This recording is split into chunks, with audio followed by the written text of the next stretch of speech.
एक बार अंतःकरण से गुरु महाराज का जयकार करें। बोलिए प्रेम से श्री सद्गुरु महाराज की जय, श्री सद्गुरु महाराज की जय, श्री सद्गुरु महाराज की जय। मंगल मूर्ति सद्गुरु मिलवे सर्वाधार, मंगल में मंगल करना बिनमो बारंबार।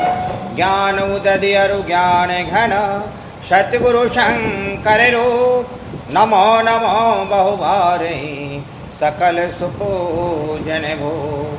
प्रातः स्मरणीय श्री दूषित परमराध्य ब्रह्मलीन महर्षि में ही परमहंस जी महाराज के चरण कमलों में कोटि सनमन, उसके मस्तिष्क स्वरूप महर्षि संसेवी जी महाराज के चरण कमलों में कोटि सनमन, उसके हृदय स्वरूप महर्षि साई स्वामी जी स्वामी महाराज के चरण कमलों में कोटि सनमन, अन्य महात्माओं के चरण कमलों में कोटि सनमन। यहाँ पधारे हुए जितने भी सत्संगी वृंद माता बहनों हैं, उनके अंतर विराजमान ब्रह्म को मैं चरण स्पर्श करता हूँ। आज भगवान महावीर का जयंती भी है, उनका भी जीवन या वृत्तांत का पाठ किया गया और सत्संग योग में ध्यान की महत्ता का वर्णन किया गया और ध्यान करने के अधिकारी कौन होते हैं इस पर भी व्याख्या हुई।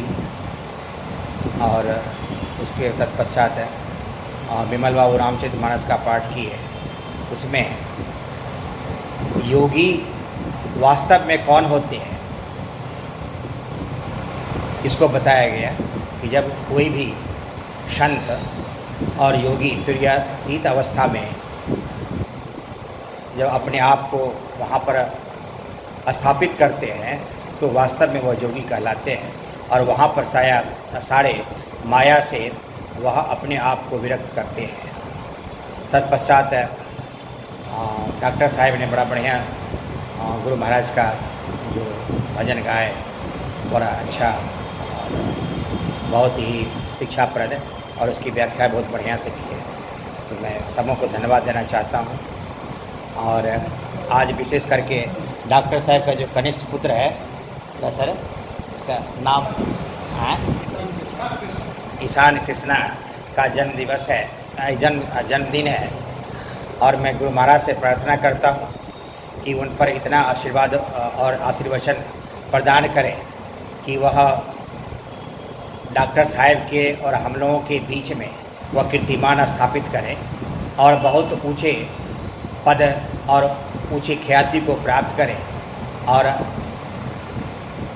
हम ही लोगों की तरह या और जैसे भी हों उसमें उनको भी अपने चरण में जगह दें और ताकि वह ध्यान अभ्यास में भी वह पारंगत हो और जो भौतिक जो संसार में जो उनका कर्तव्य है उनको निर्वाह करने का भी उन्हें सफलतापूर्वक उन्हें आशीर्वचन प्रदान करें। यह हम लोग अभी सत्संग में बैठे हुए हैं, सत्संग की बड़ी महिमा है।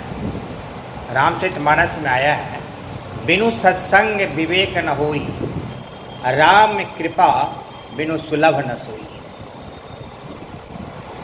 कि सत्संग बिना सत्संग के हम लोगों को विवेक और ज्ञान नहीं हो पाएगा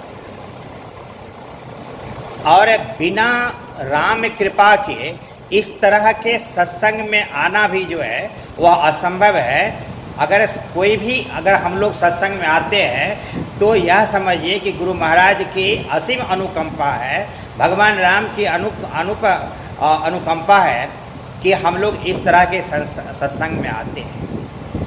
एक कथा भी मैं इसके साथ कहना चाहूँगा कि जब गुरु नानक साहब सिखों के गुरुदेव हुए तो वह सवेरे इसी तरह गुरु महाराज के जो हमारे प्रातःकालीन, अपराह्नकालीन और सायंकालीन सत्संग किया करते हैं, उसी तरह गुरु नानक साहब के भी सत्संग करते थे। तो सवेरे सुबह एक छोटा सा बालक जब वो सत्संग कर रहे थे तो सत्संग सुनने के लिए आए तो गुरु नानक साहब को बड़ा आश्चर्य हुआ और वो अपने आप को रोक नहीं पाए। सत्संग के बाद बच्चे को पूछा कि तुम सत्संग में आने का तुम्हारा अभिप्राय क्या है, तुम्हें सत्संग से क्या प्राप्त होता है। अभी तुम छोटे बालक हो, तुम तो खाने पीने और सोने का समय है, खेलने का समय है, तो तुम सत्संग में क्या कर रहे हो? तो उस बालक ने जो जवाब दिया वह गुरु नानक साहब को बड़ा अचंभित किया।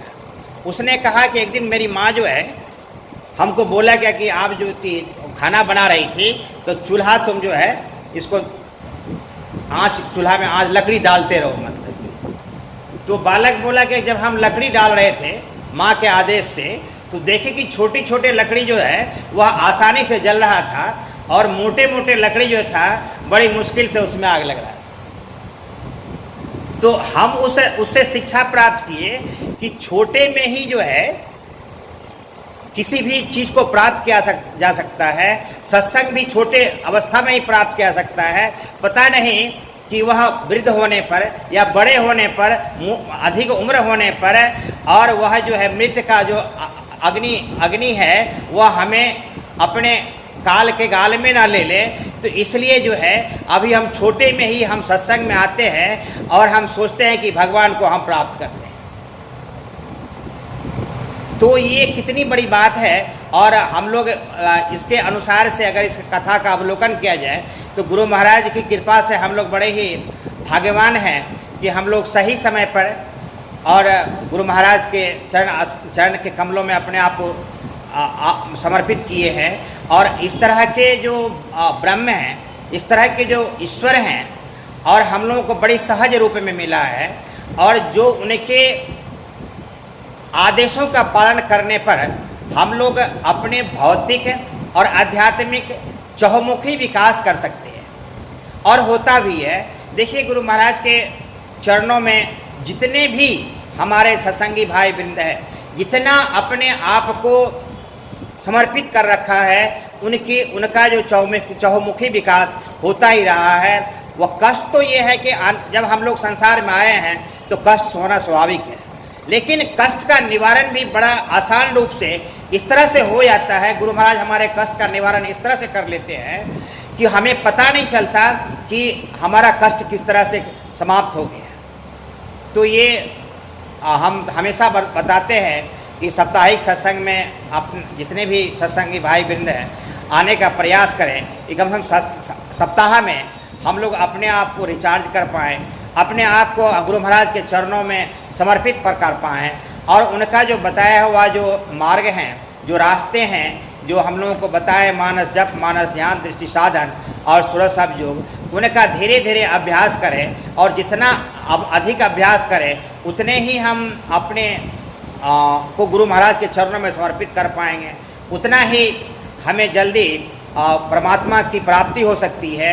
और ख़ास करके जो हमारा जो एक इस संसार में जन्म लेना और मरना, जो सबसे बड़ा दुख इस संसार में कहा जाता है, वह इस साधना के द्वारा ही इस दुख से छुटकारा पा सकते हैं। और हम हमारे अंदर जो आत्मा है वह आत्मा जो है वह परमात्मा को प्राप्त कर सकता है, और ब्रह्म को प्राप्त करके फिर इस संसार में जन्मना और मरने की जो चिंताएं हैं या दुख है उससे छुटकारा प्राप्त कर सकते हैं। तो इन्हीं शब्दों के साथ मैं जितने भी सत्संगी वृंद आए हुए हैं गुरु महाराज से प्रार्थना करता हूँ कि उन पर आशीर्वचन बनाए रखें, ताकि बताए हुए जो साधना है मानस जप, मानस ध्यान, उसमें आरूढ़ हो सकें, अपने आप को अधिक समय दे पाएँ और अपना कल्याण कर पाएँ। और साथ ही साथ गुरु महाराज से प्रार्थना करते हैं जितने भी सत्संगी वृंद यहाँ आए हुए हैं और जिस उद्देश्य से आए हैं उनके उद्देश्य की पूर्ति के लिए आशीर्वचन करें, और हम लोगों पर इतना आशीर्वचन बनाए रखें कि ताकि हम लोग अपने आप को जो चारों ये जो उपाय हैं जो गुरु महाराज बताए हुए हैं, मानस जप, मानस ध्यान, साधन स्वरूप योग, इसमें मन लगे और सत्संग में आकर हम लोगों का कल्याण हो। इसी शब्दों के साथ मैं अपने वाणी को विराम देता हूँ। बोलिए प्रेम से श्री सद्गुरु महाराज की जय, श्री सद्गुरु महाराज की जय।